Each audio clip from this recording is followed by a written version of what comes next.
Today for my workout, my exercise, I did back and biceps, and one of the exercises that I did was reverse flies.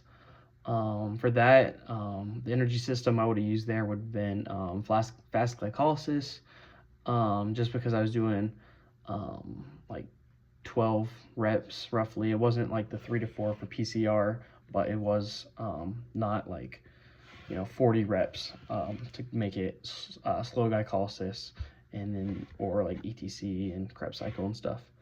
So for fast glycolysis, I started with some like glucose, and then through the enzyme hexokinase, I turned it into G6P, glucose 6 phosphate. That phosphate on the end of that comes from ATP going into ADP and losing a phosphate.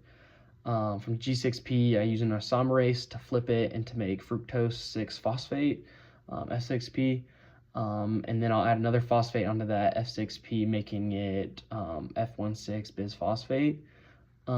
That is made from the enzyme phosphofructokinase, which kinase again means dealing with the phosphate. So it's going to take a phosphate off of that ATP, making it ADP.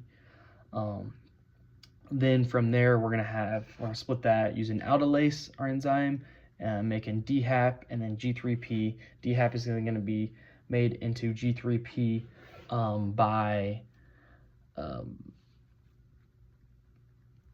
through TDI.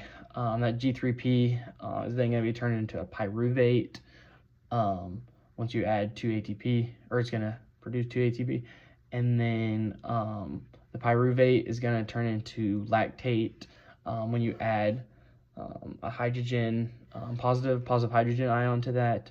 And then there's 2 different paths you can go with that. You can either go to type 1 muscle fibers and burn it for ATP, or you can go through, go to an organ like the liver and go through the Cori cycle to make new glucose to use for more glycolysis. And that's why reverse flies apply to fast glycolysis.